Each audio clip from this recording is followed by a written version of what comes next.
Magandang hapon mga kalakay, mga kanesma. Ito po't magluluto tayo ng napakasarap na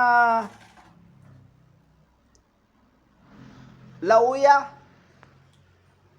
Ayan, lalagay na ho natin yung ating pinalambot na pata. Dahil malambot na yan at galing pa sa rep.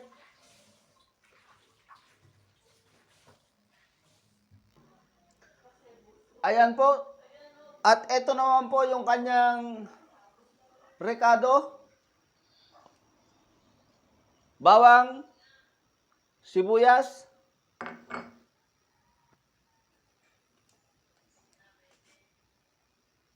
ito naman yung kanyang paminta, lalagyan na rin natin habang may yelo pa. Mas masarap ang lauya pag maraming paminta. At lalagyan naman natin ng konting seasoning, magic. Ayan po, tatakpan muna natin at ihanda muna natin yung kanyang ibang sangkap habang tinutunaw natin yung kanyang yelo. At ito naman po, yung dagdag ng sangkap, ilagay na ho natin. Laurel at luya. Ayan, shoutout nga din natin yung mga viewers natin na Lawa Binhi. Mga followers natin. Joselito Disalit. Thank you po sa pagpalo sa akin.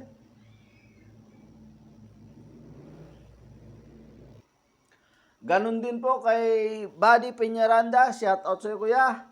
At ingat po lagi dyan sa abroad. Nakaalis na pala kayo.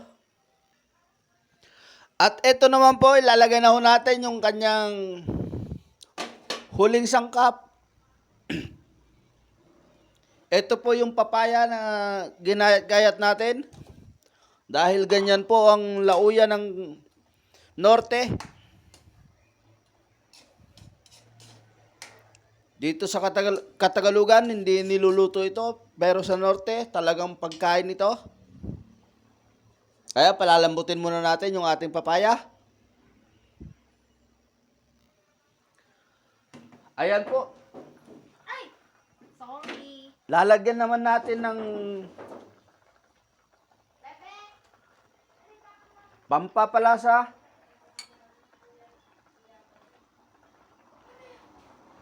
Patis.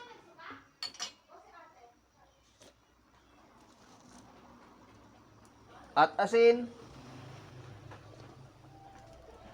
Sama na natin ng MSG. Ayan. Tikiman na.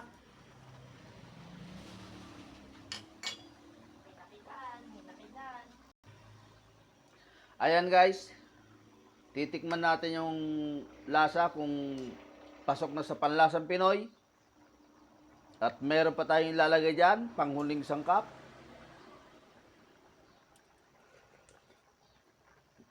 Ayos, ang sarap ng lasa ng lauya guys. Kaya palalambutin lang natin yung ating papaya at nilalagay pa natin yung ating panghuling sangkap. Ayan guys.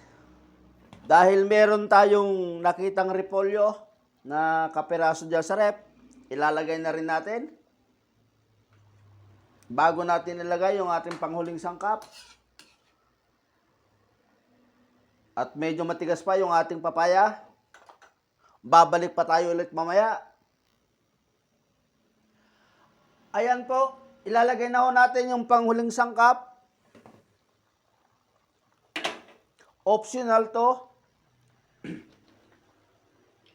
Pwede pong hindi nyo lagyan ng suka, pero para sa akin, ang tunay na lauya, meron tayong suka dyan.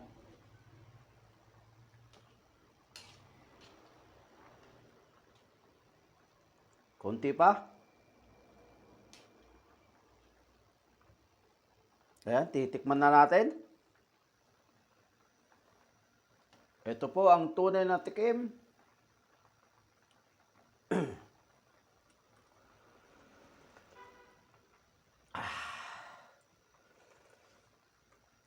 Oh, grabe. Ang sarap. Ayan guys. Nakatapos na naman tayo ng isang recipe. Lutong Ilocano. Thank you po. All is well po sa atin lahat.